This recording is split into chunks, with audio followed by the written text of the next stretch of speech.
অনেক সময় মনে হয় ইসলাম কেন সত্য ধর্ম, অন্য ধর্ম কেন মিথ্যা, এ ধরনের চিন্তা আসলে কি করব। দেখেন, আমরা যখন চাষাবাদ করি শুধু ফসল হয় না, ফসলের সাথে আগাছাও হয়। ধান খেতে ধান গাছ আর আগাছা দেখতে একই রকম লাগে না? এখন কেউ যদি বলে, ভাই ধান গাছগুলোকে যত্ন করে রাখেন, আগাছাগুলো কেটে রাখেন, কেন? দেখতে তো একই রকম। এই জন্য পৃথিবীতে প্রচলিত যত ধর্ম আছে দেখতে মনে হয় সব ধর্ম একরকম।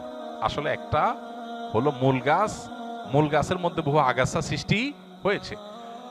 যেই ধর্মের সূত্র আসমানের সাথে, আল্লাহর সাথে, ওহির সাথে, নবী রাসূলদের সাথে, সেগুলোকে বলা হয় আসমানি ধর্ম। এগুলো যুগে যুগে সব একই সূত্রে গাথা।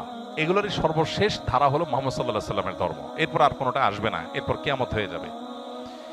এই ধারার যে কোনো ধারার অনুসারী হলেই তিনি নাজাত প্রাপ্ত। এর বাইরে মানুষের সৃষ্ট আরো বহু ধর্ম পৃথিবীতে তৈরি হয়েছে, এগুলো কোনোটাই সঠিক নয়। এখন আমরা ওই যে আগাছা এবং মূল ফসল সম্পর্কে ধারণা না থাকার কারণে আমাদের কাছে দেখে এক মনে হয়, যে ধান গাছ আর আগাছার পার্থক্য জানে না তার কাছে সবাই এক মনে হয়, কিন্তু যে পার্থক্য জানে তার কাছে এক মনে হবে না। একটা হবে মূল গাছ, আর হলো আগাছা সৃষ্টি হয়েছে। আসমানি ধর্ম এটার ধারা শুরু হয়েছে কখন? আদম আলাইহিস সালাম থেকে শুরু করে নূহ আলাইহিস সালামের সময় এটার দ্বিতীয় ধাপ শুরু হয়েছে।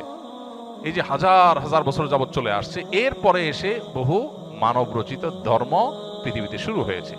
অতএব এগুলোর ভিতরে কোনটা আল্লাহর মনোনীত আর কোনটা আল্লাহর মনোনীত না, এটা বোঝাটা হলো গুরুত্বপূর্ণ। আল্লাহ কোরআনে বলেছেন, না দ্বীন ইনদাল্লাহিল ইসলাম, আল্লাহর কাছে একমাত্র মনোনীত দিন হলো ইসলাম। ওয়া মান ইয়াবতাগি গায়রাল ইসলামি দীনান ফালান ইউকবালা মিনহু, আল্লাহ বলেছেন যে ব্যক্তি ইসলাম ছাড়া অন্য কিছু আল্লাহর কাছে ধর্ম হিসেবে নিয়ে আসবে, অ্যাকসেপ্টেড হবে না। এজন্য আমাদের ইসলাম সম্পর্কে জানতে হবে এবং মানব রচিত দিন বা ধর্মগুলো সম্পর্কে আমাদের জানতে হবে, তাহলে ইনশাআল্লাহ ধোঁয়াশা দূর হবে।